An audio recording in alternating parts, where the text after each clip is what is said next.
Harry Potter survives the Second Wizarding War only by abandoning pristine pacifism and crossing the line into using the unforgivable curses.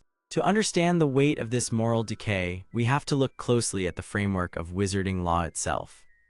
In the magical world, the Cruciatus Imperius and killing curses are classified as the three unforgivable curses, carrying a mandatory life sentence in Azkaban for using them on human beings.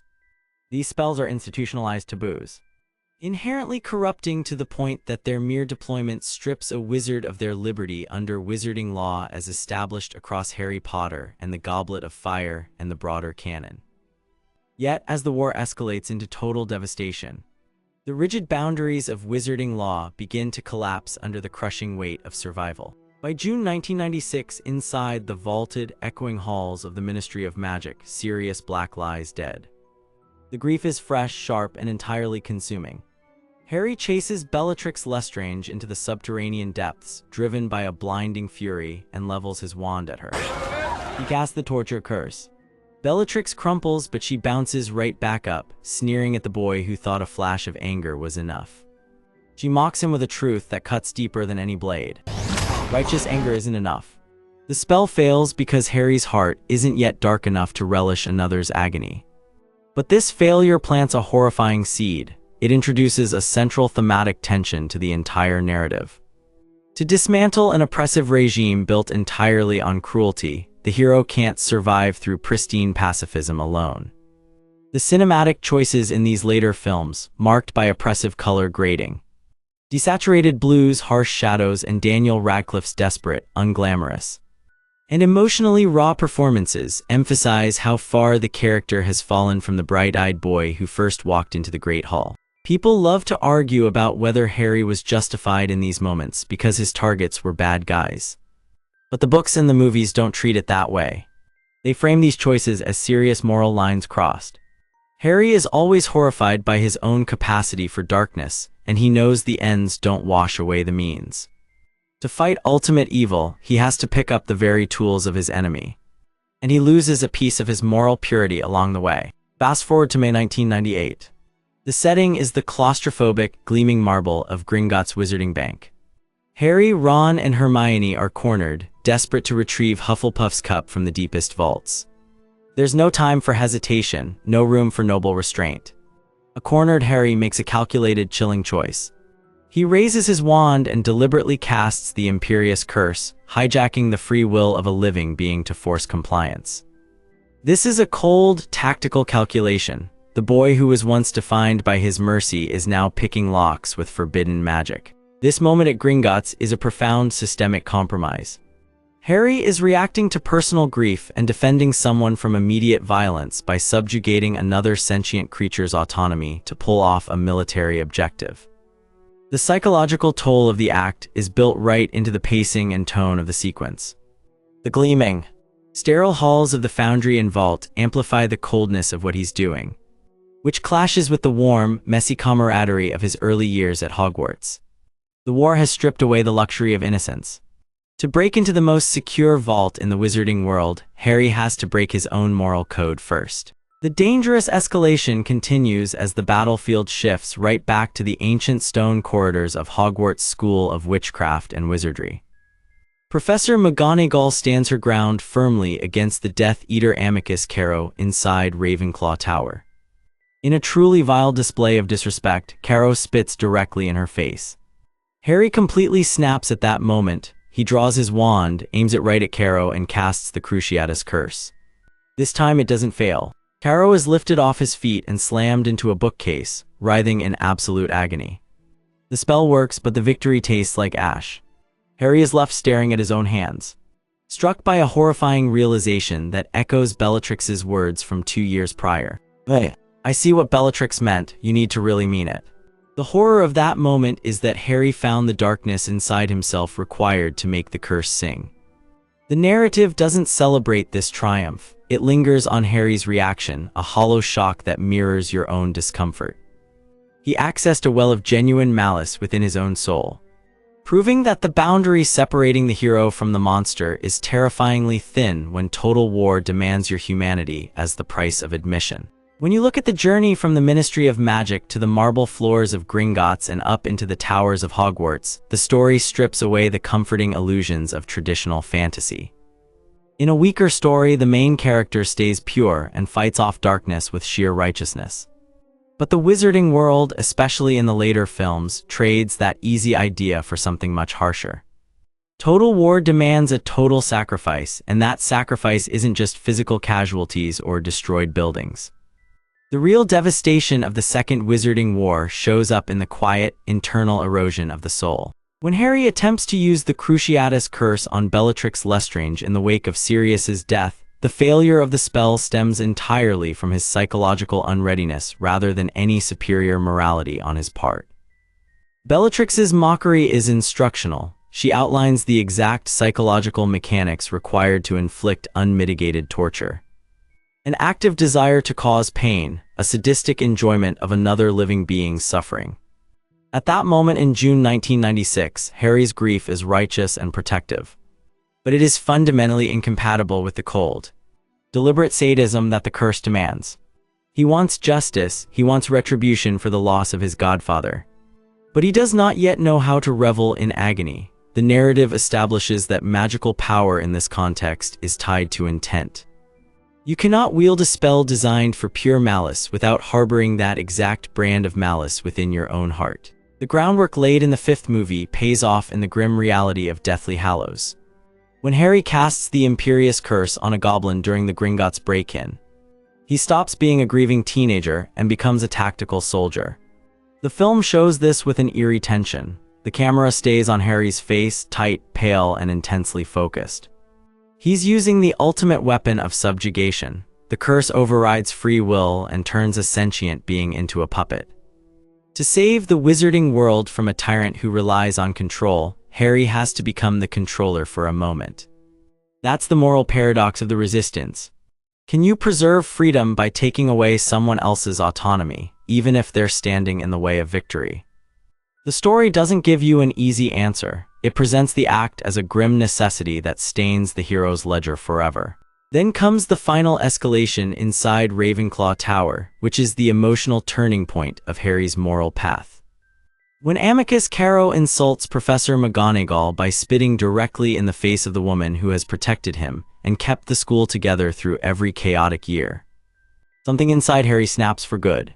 The grief for Sirius, the weight of the Horcrux hunt, the endless casualties, and the sheer exhaustion of the war all hit him at once. He doesn't hesitate this time, he doesn't deliberate. He points his wand and casts the Cruciatus Curse with terrifying ease. The agony inflicted upon Carrow is visceral and uncomfortably real. The movie refuses to glorify the moment. There is no triumphant swelling of heroic music, no satisfying cinematic catharsis. Instead, there is a sickening crunch, a desperate shriek of pain, and a lingering, horrified reaction shot of Harry himself. As Carrow collapses unconscious and broken, Harry looks down at his own wand with absolute terror. He has done it, he has crossed the line. He has accessed the dark, sadistic pleasure that Bellatrix spoke of 2 years prior. The realization hits him with the force of a physical blow. I see what Bellatrix meant, you need to really mean it. This horrifying self-awareness is what separates Harry from Voldemort and his Death Eaters. While Voldemort and his followers revel in cruelty as a way of life, wielding the unforgivable curses as casually as common parlor tricks, Harry uses them under duress, and each deployment leaves an indelible psychological scar. Yet he did use them, he crossed the line. The narrative rejects the idea that fighting monsters requires you to become one without consequence. But it insists that surviving a system built entirely on cruelty demands a terrible, irredeemable compromise. By the time Harry faces Voldemort in the Forbidden Forest and in the Great Hall, he has lost the pristine innocence he had when he pulled the sorting hat from the stone in his first year. He's a scarred, battle-worn veteran who carries the weight of forbidden magic in his bloodstream, proving that in total war, absolute moral purity is a luxury no survivor can afford. The structural architecture of wizarding society creates this impossible bind. For generations, the Ministry of Magic maintained an illusion of order through bureaucratic enforcement and systemic division, drawing a hard line between light magic and dark magic. In theory, the distinction was clean. Spells like the Killing Curse, the Imperius Curse, and the Cruciatus Curse were outlawed by decree, designated as offenses that merited an automatic sentence in the fortress of Azkaban. But legal classifications crumble when the institutions upholding them are corrupted from within. By the time Voldemort's regime infiltrates and subjugates the ministry, the state-sanctioned use of these very same curses becomes the baseline of government policy. Death Eaters use the Cruciatus Curse in classrooms, interrogation rooms, and public squares without fear of judicial repercussion. In such a warped setting, clinging to a code of pristine pacifism is tactical suicide. Harry Potter learns this brutal reality piece by piece as he grows up. He starts out in a magical world where good and evil look pretty simple. You have heroes in Gryffindor robes and villains hiding in Slytherin. But the story tears that idea apart, showing you that systemic oppression doesn't just go away if you play by the oppressor's rules. When the enemy uses torture, mind control, and murder as everyday tools, the people fighting back end up pushed into a moral gray zone whether they want to be there or not. This dissent shows up right in how the films look. As the franchise moves from the bright halls of Chris Columbus's early movies to the gray, rainy world of David Yates' final chapters, the colors change completely. The warm golds of the early years turn into steel grays, cold blues, and heavy shadows. Harry stops wearing regular school clothes and starts wearing heavy, worn-out jackets that make him look like a refugee. You can tell right away that the safety of childhood is gone for good. Think about the moment at the Ministry of Magic. When Sirius falls through the veil, the story cuts the safety net. Up until now, Harry's wins come from a mix of cleverness, good friends, and plain old luck. He disarms people with spells like Asterisk Expelliarmus or Expecto Patronum Asterisk. These spells show his core identity, they protect and they shield. But the death of his godfather shatters that setup. When he chases Bellatrix into the atrium, he isn't trying to disarm her or bring her in. He wants to inflict suffering, he wants her to hurt the way he's hurting. When Harry tries to use Crucio on Bellatrix and fails, it tells you everything. Bellatrix's laughter is a masterclass in psychological deconstruction because she diagnoses his limitation instantly. Righteous anger is loud and messy, driven by love or grief, but the Cruciatus Curse requires something entirely different. You have to want to cause pain for its own sake. Harry can't access that space because his heart is anchored by his attachments to his friends, his memories of his parents, and his fundamental desire to protect the innocent. At that exact moment, his humanity saves him from his own vengeance. The seed is planted. The idea that certain tools are necessary, even if they stain you, takes root in the subconscious architecture of the war. By the time the trio starts the desperate mission to break into Gringotts in Deathly Hallows, all illusions are gone. Breaking into Bellatrix Lestrange's vault is pure desperation. They're hunting Horcruxes, racing against a clock while Voldemort takes total control over the wizarding world. When bank security corners them, the stakes are absolute. Failure means the end of the resistance and the permanent triumph of tyranny. This is the context in which Harry casts the Imperius Curse. The act is notable for its lack of theatricality. There is no grand speech, no dramatic surge of music, no external manifestation of rage. It is quiet, deliberate, and chillingly efficient. Harry looks at the living, breathing sentient being before him and decides to erase his autonomy. He slips inside the goblin's mind and takes the wheel, bending another creature's free will to secure his own tactical advantage. This moment is a quiet tragedy. In using the Imperius Curse, Harry temporarily adopts the exact methodology of the enemy he is fighting. Voldemort and his Death Eaters rule through the systematic subjugation of free will. They turn ordinary wizards and magical creatures into mindless instruments of their will through fear and dark magic. When Harry does the same, even for a righteous cause, he crosses an invisible Rubicon. He proves that the mechanics of tyranny are sometimes adopted by those fighting against it, simply because total war leaves no room for untainted hands. The film's direction highlights this chilling reality by muting the ambient sound of the cavernous bank, focusing entirely on the heavy, labored breathing of a boy who is rapidly losing the purity that once defined him. The ultimate reckoning arrives within the ancient stone walls of Hogwarts, inside Ravenclaw Tower. The war has come home and the school has turned from a sanctuary of learning into a bloody battleground. Professor McGonagall, the stalwart defender of the institution, is subjected to a humiliating, visceral insult when Amycus Carrow spits in her face. What happens next is instantaneous. Harry doesn't pause to weigh the philosophical implications or consult his conscience. The cumulative trauma of the past 7 years, the loss of Cedric, Sirius, Dumbledore, Mad-Eye and countless others, collapses into a single, white-hot focal point. He draws his wand and unleashes the Cruciatus Curse. Unlike the aborted attempt at the Ministry years prior, this casting is instantaneous and devastatingly successful. Carrow is thrown across the room, slammed violently into a bookcase, and reduced to a writhing mass of agony. The spell works because, in that specific fraction of a second, Harry taps into the dark well of malice that Bellatrix had described. He wants Carrow to suffer, not just get neutralized. The aftermath of this spell hits Harry hard. He's immediately horrified by what he's done. He looks down at his own wand, trembling as the truth sinks in. He cast a dark spell, and he enjoyed the brief, savage flash of power that came with it. He found the darkness within himself and let it loose.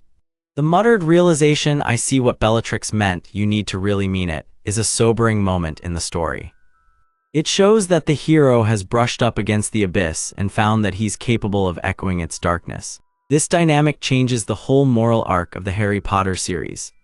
It shows that the fight against absolute evil isn't a fairy tale where the hero stays untouched by the horrors they combat. Instead, it is a grinding descent into the mud, where survival often demands that the hero sacrifice a piece of their moral integrity to win. Harry doesn't emerge from the Second Wizarding War as an unblemished saint. He emerges as a survivor, carrying the scars of forbidden magic in his blood and the heavy knowledge of what it takes to look into the dark and answer it with the same violence. As the smoke clears over the shattered courtyards of Hogwarts and the immediate threat of Voldemort's regime is finally extinguished, the true cost of the conflict settles over the surviving magical community. The Ministry of Magic undergoes massive restructuring, Azkaban is reformed, and the unforgivable curses remain strictly outlawed under wizarding law. To the public eye, order is restored, the light has triumphed, and the institutions of justice are rebuilt on the promise of a peaceful tomorrow. But this clean public narrative ignores the dark, indelible ink with which the final chapters of the war were written. The wizarding world can legislate morality all it wants, but it cannot undo the reality of how that victory was achieved. Harry Potter's story is about the ugly compromises required in the face of absolute tyranny. He didn't defeat the Dark Lord through pristine pacifism or unbending adherence to a comfortable, unblemished code of ethics. He won because he was willing to look into the abyss of his own soul, to embrace the dark intent required to make the Cruciatus Curse sing, and to override the free will of another through the Imperius Curse when tactical necessity demanded it. In doing so, Harry sacrificed a piece of his own moral purity, proving that in a total war built entirely on cruelty, the ultimate tragedy includes both the innocent who die and the survivors who have to become just tarnished enough to win.